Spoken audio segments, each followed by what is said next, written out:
Recently, it feels like best in slot gear has been coming into OSRS at breakneck speeds. In the past year, we've gotten the Doom of Mokiatl, Yama, and Araxor, giving us new best in slots for the Melee Amulet, new best in slot slash armor that beats Torva in most places, the Soul Flame Horn, which is very good in raids, and Doom, which brought us a magic weapon that...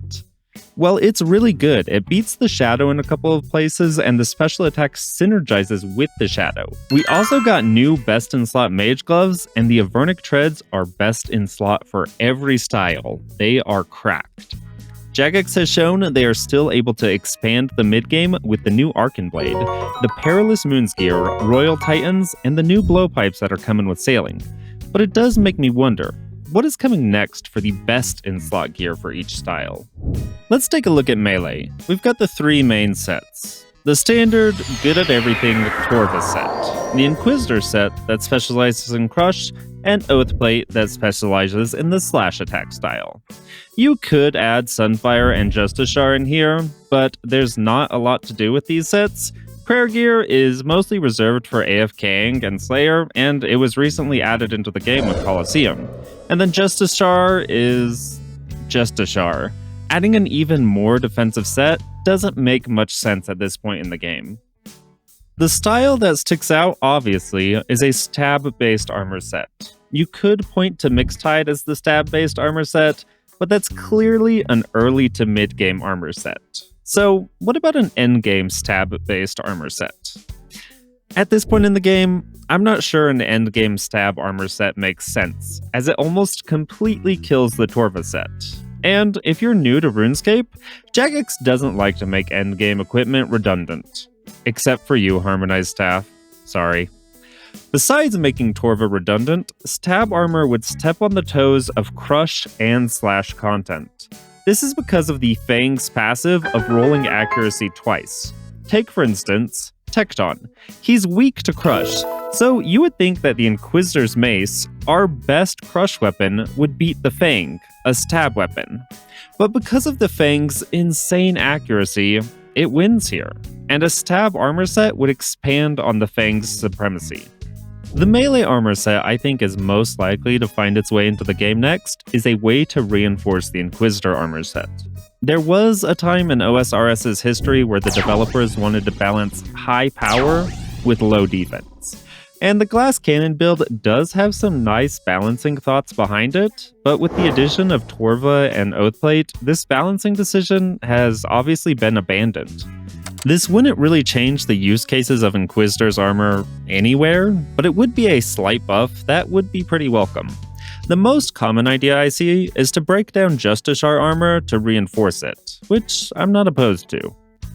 Besides armor, we have weapons. The tier 80 weapons of each style are generally considered a bit too weak. Each one, in its own right, is a pretty considerable grind, but they don't feel that exciting. An obvious way to buff them is with an upgraded defender, because they are all one-handed weapons. Theater of Blood was released in 2018, so it's been about 7 years since we've seen an upgrade in this space.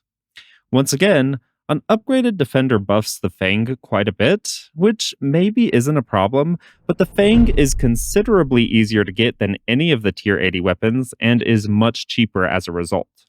Jagex did propose a slash style focused offhand in the past, the Bladed Moon, but the community was largely against this.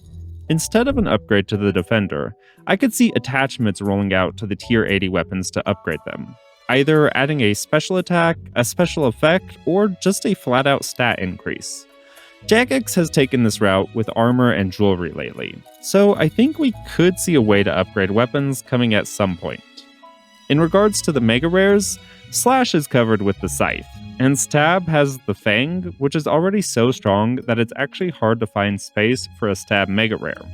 There's obvious space for a Crush Mega Rare right now. Right now, people are using a Scythe as the best Crush weapon because there's no real alternative. A Scythe only has plus 30 Crush accuracy. I personally would like to see a Crush Mega Rare go a different route than the big three. Instead of 5-tick attack weapons, it would be cool to see a faster attack Mega Rare and break the mold just a little bit. Real quick, if you're enjoying the video, a like and subscribe would really help me out. Thank you so much. Besides armor and weapons, we have boots, gloves, amulets, rings, the cape slot, and the ammo slot. Boots just got the Avernic treads, so I don't see any boot upgrades anytime soon, and this is going to be the same for all 3 combat styles. We just upgraded the amulet to the Amulet of Rancor, so that probably won't change for quite a while, though I do hope they make the Torture Kit function with it somehow so it's not a worthless kit. I don't think we'll see any ring upgrades anytime soon. Desert Treasure 2 is still a pretty fresh upgrade for all styles, and the Lightbearer is also pretty new and strong and works for all styles. Capes in RuneScape are a status symbol generally. I think the Inferno still holds up, and a melee upgrade in this space won't even be considered until we get the eventual wave-based magic cape. This leaves the ammo slot, which I'll talk about this slot in general later on, and it also leaves the glove slot. Ferocious gloves came with the Alchemical Hydra over 6 years ago, so I think the next melee gear upgrade will be the gloves, but I don't think there's any rush to get there at this point. So for melee, I think the most likely upgrades are a Crush Mega Rare, ways to upgrade the tier 80 melee weapons, a way to fortify the Inquisitor set to put it on par with Torva and Oathplate, and possibly a glove upgrade sometime soon. Let's take a look at magic next. First things first, a note about the Shadow. Jagex has stated that they plan to rework it before releasing any more mage gear. With that being said, we just got the boot upgrade, the Avernic treads, so I don't see anything changing there anytime soon. Same with the gloves, and then the mage's ring is still pretty fresh. Robes are in an interesting place because we have 2 different sets of best in slot. Virtus if you're using Ancients, or Ancestral if you're using anything else. The fortified Ward of Elidness was introduced with the Tombs of Amasket, and I think this is going to remain the best in slot mage shield for quite a while. Kind of. Here's the thing, magic has the chance to be a lot more interesting. We have the Trident class weapons. These start with the Warp Scepter and work their way up all the way to the Shadow. The Ward is the best shield in this class of weapon, except for the Shadow, because it's two-handed, obviously. And then you've got Ancients. This is ideal for killing multiple things at once. Generally, it's just used for the Slayer skill, but it does have some use at places like the Theater of Blood and the Inferno. There's a pretty big variety in weapon choices here, and there's not a clear best-in-slot weapon. And then you've got the Elemental spells, the disappointing stepchild of magic. With the Elemental Weakness update, there was promise for these spells to compete, specifically with the Harmonized Nightmare Staff. But even bosses like Muspa with a 65% Elemental Weakness, the Shadow is a clear winner. So I believe our next mage upgrade will take advantage of elemental weaknesses. Similar to the Devil's Element from the most recent leagues, I think the best way to implement this would be take the Devil's Element effect, split it into 3, and have it on a set of elemental robes. The other way to implement this would be have a way to enhance the elemental tomes so it gets a Devil's Element effect on that tome. Besides the obvious space for elemental spell improvements, it's time for Magic to have an amulet that isn't a 400k trash drop as its best in slot. And then it's getting high time for a prestigious, untradeable Mage Cape, akin to the Quiver and the Infernal Cape. I'm picturing Mage Arena 3 being wave-based with a non-stop flurry of Guthics, Zamorakian, and Saradomin magicians. So for Magic, I believe our next upgrades belong to the Cape slot, the Necklace slot, and either a set of robes specializing in elemental magic, or an offhand that buffs elemental spells. I could see room for some sort of definitive best-in-slot Ancient staff as well, as pretty much any staff that has 15% damage is the same here. I don't think Ancients will get a staff like the Harmonized staff for 4-tick attack speed, but I could see upgraded version of the Scepters coming out that push them to the 15% damage threshold. Ranged has seen quite a few buffs lately. The Quiver, Fulmasori, the Venator Ring, and with the Delve boss, we got our first pair of boots with range strength. Jagex is slowly upgrading the Zenite jewelry. First we got the Rancor, then we got the Confliction gauntlets, so the next range upgrade will logically be a way to upgrade the Necklace of Anguish. There is an argument that we could see arrows that are better than Dragon, but I don't really see that happening anytime soon. Dragon ammo still feels rare enough that it's a good drop, and you don't want to use it everywhere. I could see more specialized ammo though, like the gemstone bolts, especially with all the new materials that are coming with sailing. Ranged is in an interesting situation, where it's hard to make the side grades to the armor sets. Melee obviously has these stab, slash, and crush styles to play with, and we can break magic into standard, ancients, and elemental. But Jagex did break range into 3 types: light, standard, and heavy. Different NPCs will have varying amounts of ranged defense depending on what ranged weapon you're using. For example, Nex only has 150 heavy ranged defense compared to 190 standard and light, so a crossbow will be more effective than a bow or a blowpipe. So this system works well to create weapon variety against different enemies, but it's hard to create side-grade armor sets to Masori because your ranged accuracy is just 1 stat. But we do occasionally see the Elite Void set shine when enemies have little to no defense, or sets like Full Crystal that just buff a specific weapon. Ranged feels a little bit harder to create side-grade sets for, but it's obviously not impossible. For example, a ranged set that has a set effect of reducing ballista attack speed by 1 or 2 ticks could be viable somewhere. I think there's a lot of space here to play with armor variety instead of just Masori everywhere. So the future of ranged gear I see coming is an upgrade to the Anguish, possibly some new ammo type with niche uses, and a side grade armor set of some type. I think with how ranged works, the side grade will probably have some sort of set effect, or it could just work like Virtus and put extra stats in parentheses if you're using a specific style. The ammo slot deserves its own section. For ranged, it's pretty self-explanatory, you equip your ammo here. And then for the other styles, it's very boring. You just equip a blessing to give you prayer bonus. Once you unlock the master combat achievements, you do get the Gommel's Lucky Penny, which is nice, but very niche, because then you're comparing a slight prayer bonus to a 5% chance to save a charge. I think the most obvious way to go with this slot is items that give a flat stat bonus. Instead of a blessing that gives 1 or 2 prayer bonus, how about 1 or 2 strength bonus, or 1 or 2 range strength bonus? I think a flat stat bonus is pretty boring and would prefer to see some unique effects. But I think we're approaching a point in the equipment cycle where this slot is gonna get some love. There is gear that doesn't fit any specific combat style. And I'm not talking about things like the Fury, Barrow's Gloves, or the Avernic Treads that are stat boosts for all styles, but gear with a special effect that benefits all styles. Things like the Light Bearer or the Serpentine Helm benefit all styles and have unique effects. I think this is one of the largest areas of content room, because we don't really think about it and there's so much to do. It's easy to think, boom, magic amulet, more damage than its predecessor. But things like the Lightbearer, before it was pitched, the community wasn't really thinking or talking about double special attack regeneration.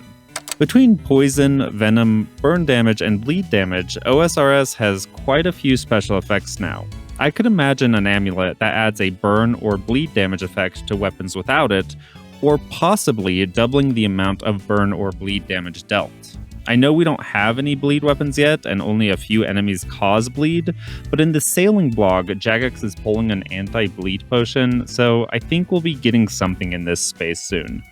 A particularly large group of specialized gear is all of the Bane gear groups. Demon Bane recently got the Tormented Synapses, and these compete or beat Mega Rares where they are used, so I don't think we'll see better Demon Bane anytime soon.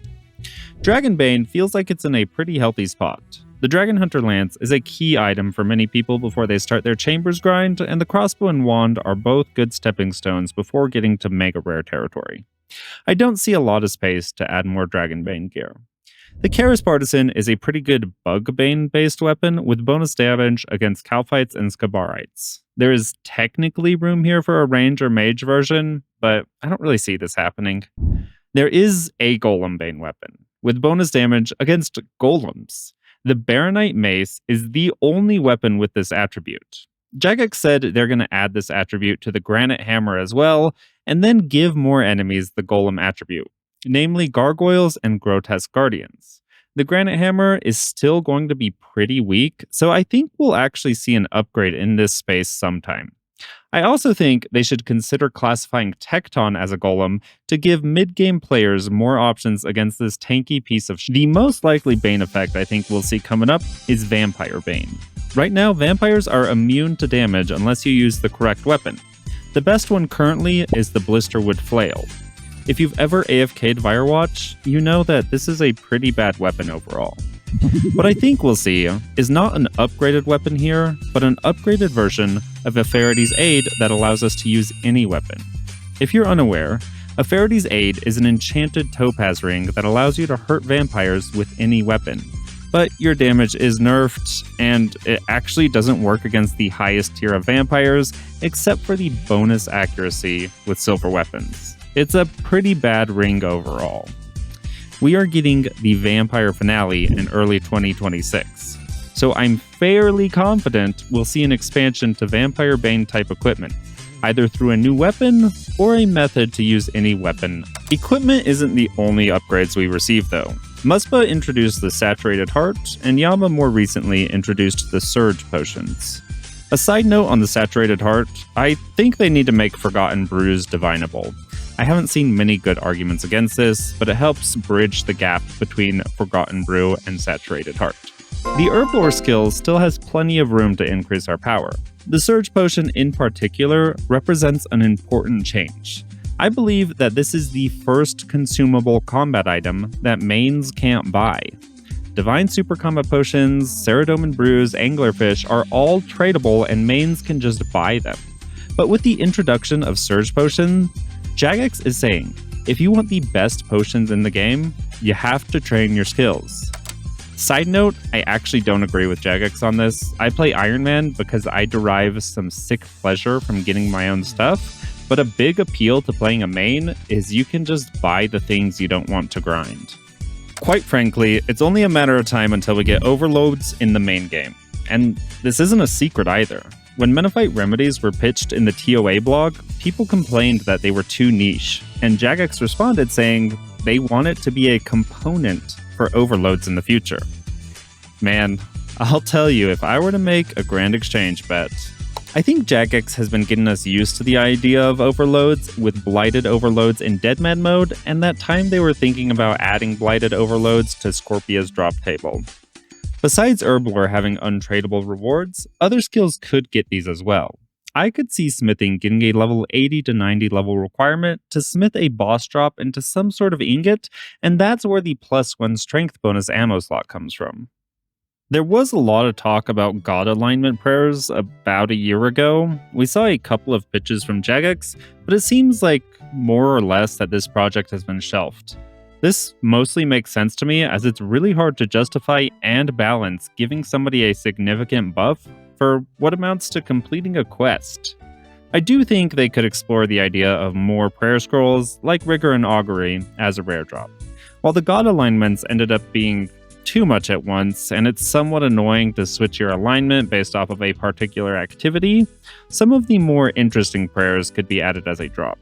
My main idea for a prayer would be one that increases accuracy by quite a bit, but has no strength boost. So Piety is still better, but you could land more defense-reducing special attacks.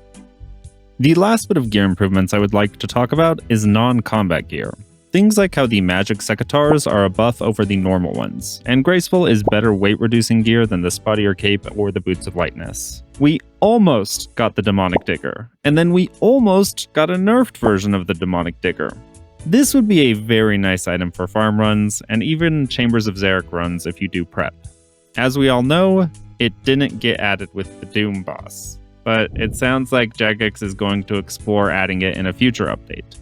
My personal hope is that it's a reward for the eventual Varlamore Diaries.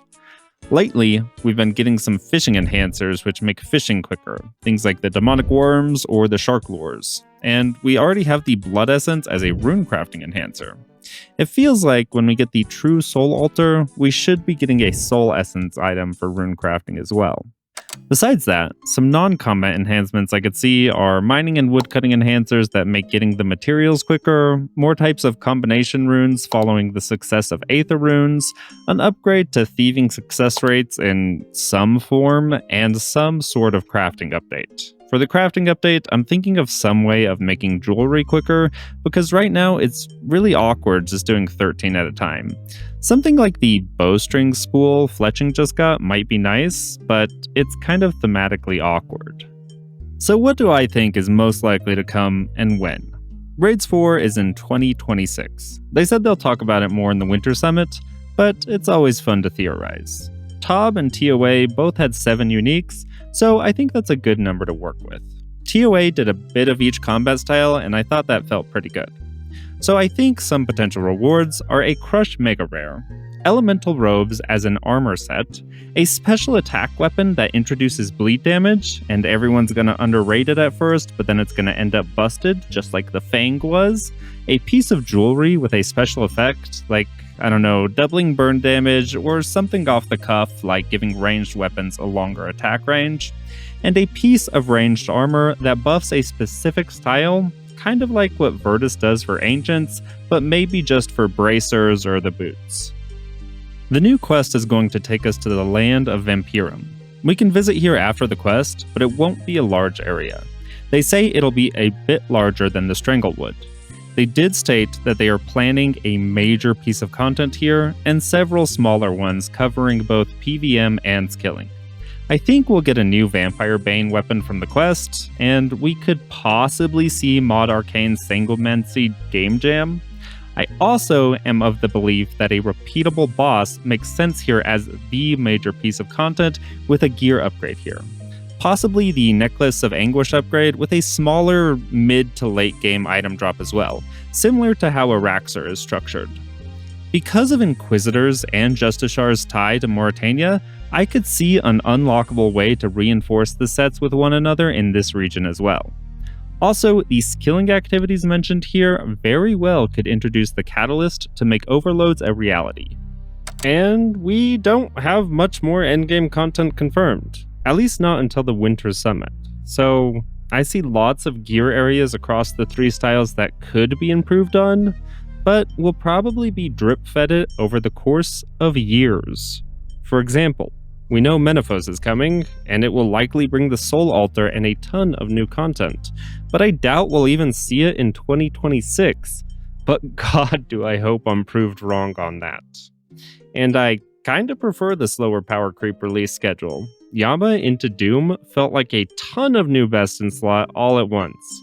I'm sure I'm not alone in feeling so rushed to get the best in slot that I don't take time to enjoy all of the other updates that come out as well. Like, this fletching minigame is just amazing. Jagex has plenty of space to add content in the game that isn't strictly best in slot. I'd love to hear what gear you think could use an upgrade, and what upgrades you think will come next. Either way, if you enjoyed the video, don't forget to like and subscribe. It helps me out quite a bit, and I would really appreciate it. I hope you all have a wonderful day.